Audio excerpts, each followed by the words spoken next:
Hi hello నమస్తే అందరికీ welcome back to our channel Aparna Telugu vlogs. నేను మీ అపర్ణ. ఎలా ఉన్నారండి అందరూ? నేనైతే చాలా బాగున్నాను. ఇదైతే సండే మినీ వ్లాగ్. అందరికీ హ్యాపీ సండే అండి. సో సండే అంటే బిజీగా ఉంటుంది కదా. సో మంచిగా కుక్ చేసుకోవడము, ఇంకేదైనా ట్రిప్ ప్లాన్ చేసుకోవడము ఇలా ఉంటుంది. సో నాదైతే ఎలా ఉంది నా మినీ వ్లాగ్లో నేను చూపించేస్తాను. సో మార్నింగ్ లేవగానే నేనైతే మంచి రిఫ్రెషింగ్గా ఉండడానికి ఒక టీ అయితే పెట్టేసుకున్నాను. సో మంచిగా అల్లం వేసి చాలా అంటే చాలా బాగుంటుంది. అల్లం వేసుకొని పెట్టుకుంటే మార్నింగ్ చాలా రిఫ్రెషింగ్గా ఉంటుంది. తాగేసిన తర్వాత కొంచెంసేపు రిలాక్స్ అయ్యి ఇంకా మార్నింగ్ బ్రేక్ఫాస్ట్ కోసము ఉప్మా అయితే ప్రిపేర్ చేస్తున్నాను. చాలా రోజులైందండి ఉప్మా చేసి. మామూలుగా 1 ఇయర్ అయిపోయింది. ఈ మధ్య అస్సలు చేయలేదు. సో తర్వాత ఆఫ్టర్ ఎ లాంగ్ టైం ఇప్పుడు మళ్ళీ ప్రిపేర్ చేస్తున్నాను.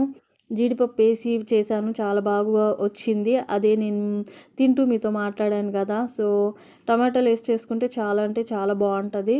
చాలా బాగా వచ్చింది కూడా ఉప్మా అయితే.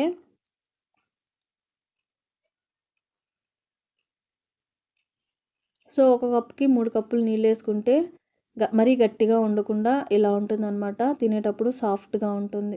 తర్వాత రసం కోసము మసాలా ప్రిపేర్ చేసేసుకున్నాం కదా, దాన్ని ఫ్రై చేసేసుకొని టమాటా రసంని దాంట్లో వేసుకుంటే మనకు రసం అయితే రెడీ అయిపోతుంది. రసం కూడా చాలా అంటే చాలా బాగా కుదిరింది ఈరోజైతే.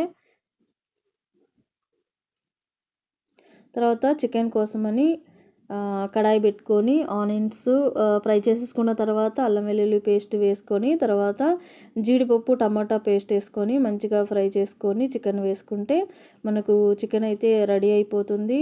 అలాగే పక్కన రైస్ కూడా కుక్ చేస్తూ ఉన్నానన్నమాట. సో చూసారా ఎంత ఎమ్మీగా ఉందో చికెన్ అయితే. దింపే ముందు కొంచెం కొత్తిమీర. ఇదేనండి నా సండే మార్నింగ్ రొటీన్ అయితే. మీకు ఎలా అనిపించింది? నచ్చితే లైక్ చేసి షేర్ చేసి సబ్స్క్రైబ్ చేసుకోవడం మాత్రం మర్చిపోకండి. Thank you.